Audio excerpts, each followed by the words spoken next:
आपका तमाम तर जानकारी के लिए। मरकज की मोदी हुकूमत वैक्सीन की फराहमी में पूरी तरह से नाकाम हो गई है।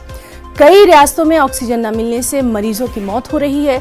कब्रिस्तान हो या फिर शमशान घाट लाशों से भरे पड़े हैं। MIM सदर असदुद्दीन ओवैसी ने मुल्क के अवाम से माफी मांगने का वज़ीर आज़म नरेंद्र मोदी से मुतालबा किया है। असदुद्दीन ओवैसी ने कहा कि कोरोना की दूसरी लहर पर काबू पाने में मोदी हुकूमत नाकाम हो गई है।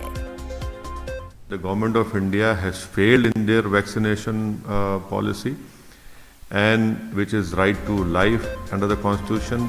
They have failed in providing oxygen to the state government and to union territories, because supply of oxygen is in the exclusive domain of the union government, and that is why, because of their not living up to their constitutional duty and not controlling this second wave, they slept on their own scientists warning them that a second wave will come.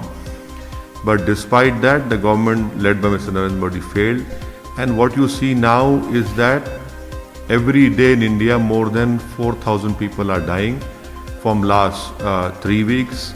The Khabristan and the Shamshans are full with dead bodies.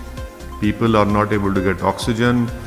The government is not able to provide the remdesivir or whatever the drugs are required.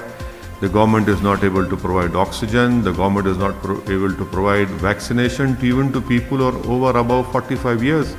That is why I am of the opinion that the Narendra Modi-led government must accept its mistake and apologize to the people of India for not being capable enough to stop the second wave.